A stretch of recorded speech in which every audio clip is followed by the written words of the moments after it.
नमस्कार विद्यार्थी मित्रांनो, स्वागत करतो मी तुमचं माझ्या YouTube चॅनलमध्ये, ज्याचं नाव आहे Subodh Jadhav English solution.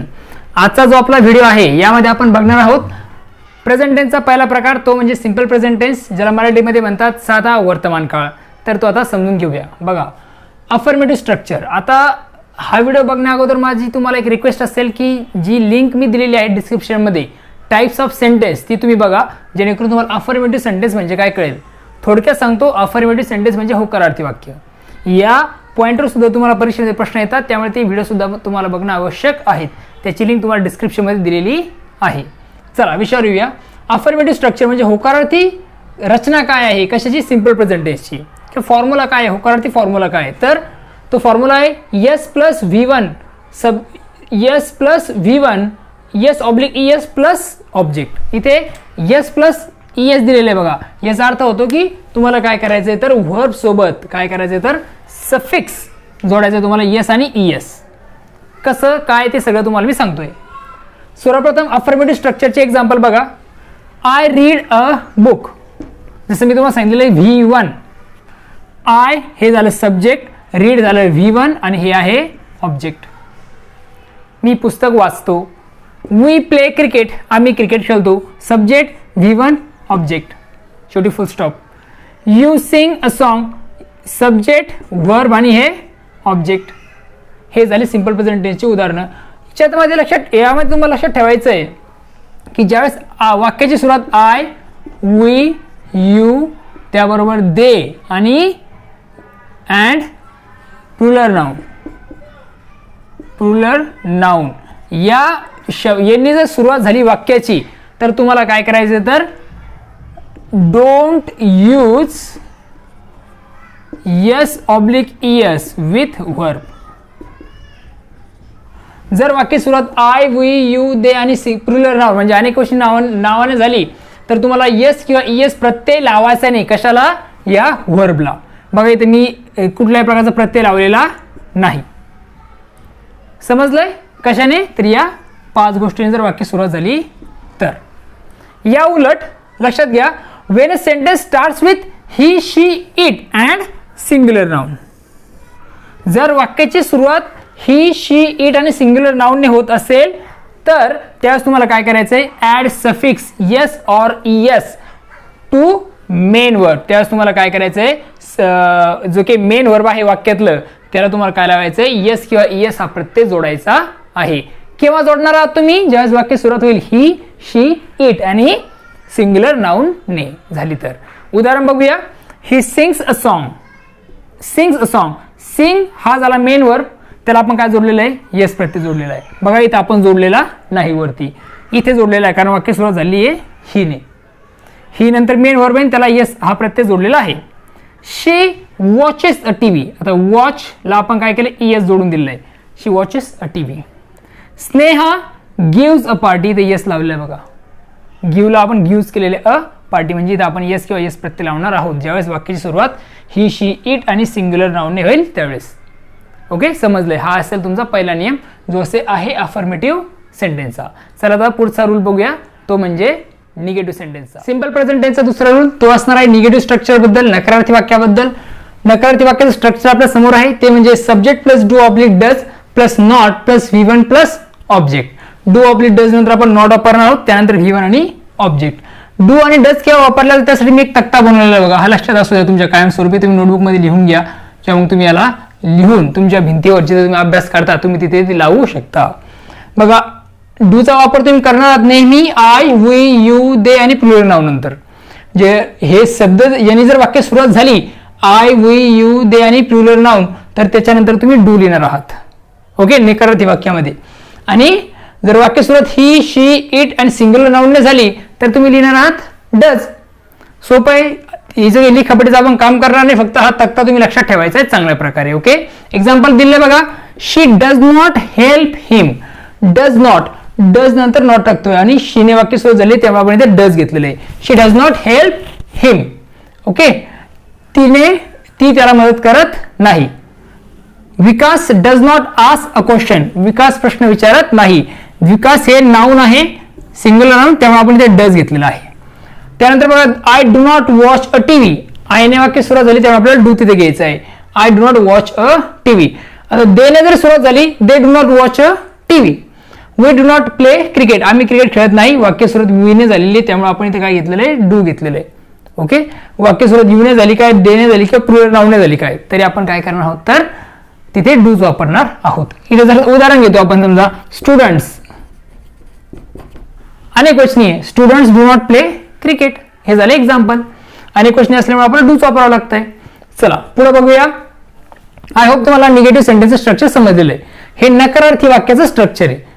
Okay, त्यानंतर आहे इंटरोगेटिव्ह स्ट्रक्चर. इंटरोगेटिव्ह स्ट्रक्चर म्हणजे की प्रश्नार्थक वाक्याचं स्ट्रक्चर. प्रश्नार्थक ज्याला आपण म्हणू शकतो, प्रश्नार्थक रचना आपण त्याला म्हणू शकतो. कशाची तर सिम्पल प्रेझेंट टेन्सची. तर अतिशय सोपं आहे बघा. जर तुम्ही याचा प्रश्न क्रिएट करता कशाचा, सिम्पल प्रेझेंट टेन्सचा, त्यावेळेस तुम्हाला फक्त काय करायची, वाक्य सुरुवात डू ऑब्लिक डज ने करायची. त्यानंतर तुम्ही लिहिणार सब्जेक्ट, त्यानंतर V1 ऑब्जेक्ट आणि शेवटी क्वेश्चन मार्क. हे आहे पॉझिटिव्ह क्वेश्चन, होकारार्थी प्रश्न आपण त्याला म्हणू शकतो. नकारार्थी प्रश्न विचारायचा असेल तर सोपं आहे. डोंट डज, डझंट, डूला डोंट करा आणि डजला डझंट करा. सब्जेक्ट वर्ब ऑब्जेक्ट शेवटी क्वेश्चन मार्क, जशाला तसा. क्वेश्चन मार्क नसेल तर ते काय होणार नाही, इंटरोगेटिव्ह स्ट्रक्चर होणार नाही. त्यामुळे क्वेश्चन मार्क तुम्ही देणं अपेक्षित आहे. ओके, क्वेश्चन मार्कला महत्व आहे. क्वेश्चन मार्कावरूनच आपल्याला ते कळेल की इंटरोगेटिव्ह स्ट्रक्चर किंवा इंटरोगेटिव्ह सेंटेन्स आहे म्हणून. ओके, आता एक्झाम्पल दाखल घेऊया आपण. Do you have a mobile. आता हे जे एक्झाम्पल आहे ते जर इंटरोगेटिव्ह सेंटेन्स असेल, प्रश्नार्थ वाक्याचं असेल, तरी ते कुठल्या टेन्सचं आहे, सिम्पल प्रेझेंट टेन्सचं आहे. Do you have a mobile, तुझ्याकडे मोबाईल आहे का. Does she give a party, ती पार्टी देते का. होकारार्थी प्रश्न आहेत सगळे. पुढचा प्रश्न आहे डोंट वी गो देअर, आपण तिकडे जायचं नाही का. नाही का म्हणजे नकार. डझंट ही हेल्प मीना, तो मीनाला मदत करत नाही का. ओके, हे झाले काय म्हणून त्याला काय म्हणू शकतो, नकारार्थी क्वेश्चन्स. ओके, हा झाला रूल नंबर 3. आय होप तुम्हाला निगेटिव्ह स्ट्रक्चरही कळालेलं आहे आणि इंट्रोगेटिव्ह स्ट्रक्चरही कळालेलं आहे. हे स्ट्रक्चर चांगल्या प्रकारे तुम्ही काय करा, लक्षात असू द्या. ओके, आणि त्यानुसार तुम्ही काही वाक्य सुद्धा बनवून बघा. आता आपण बघूया सिम्पल प्रेझेंटेचा वापर कुठे कुठे केला जातो, किंवा सिम्पल प्रेझेंटेचा वापर काय केला जातो, म्हणून आपण आता काय करणार आहोत समजून घेणार आहोत. ज्याला आपण नाव टायटल देऊया, usages of simple present tense. Usage of simple present tense. Simple present टेन्सचा वापर कुठे कुठे होतो बघा. पहिला सांगितलेला आहे टू एक्सप्रेस हॅबिच्युअल ऍक्शन्स. ज्या आपल्या दैनंदिन ज्या काही ऍक्शन्स आहेत, कृती आहेत, त्या कृतीसाठी आपण काय करतो, सिम्पल प्रेझेंट टेन्सचा वापर करतो. आपले जे दैनंदिन गोष्टी असतील, दैनंदिन ज्या आपण कृती करतो त्या सांगायच्या असतील तर आपण काय करणार आहोत, सिम्पल प्रेझेंट टेन्सचा वापर करणार आहोत. जसं I wake up at 7 AM or I wake up at 7 o'clock, in that way. Okay, I watch television on Sunday, म्हणजे मी काय करतो, संडेला टेलिव्हिजन बघतो. My shop opens at 7 o'clock. I do not exercise, I do exercise every morning. मी रोज सकाळी काय करतो, एक्सरसाइज करतो. म्हणजे ज्या काही रेग्युलरच्या गोष्टी किंवा ज्या हॅबिच्युअल गोष्टी आहेत, दैनंदिन कायमस्वरूपीच्या सवयीच्या गोष्टी असतील, तर त्यासाठी आपण सिम्पल प्रेझेंट टेन्स वापरणार आहोत. ओके, त्यानंतर to talk about a general or universal truth. ज्यावेळेस तुम्हाला जनरल ट्रूथ किंवा मग युनिव्हर्सल ट्रूथ, वैश्विक सत्य सांगायचं असेल तर त्यावेळेस तुम्हाला काय करायचं आहे, तर सिम्पल प्रेझेंट टेन्स वापरायचं आहे किंवा ते वापरलेलं असतं. For example, the sun rises in the east. सूर्य काय करतो, पूर्वेकडे उगवतो. Okay, honesty is the best policy. प्रामाणिकपणा हा काय असतो तर चांगला गुण असतो. Earth revolves around the sun.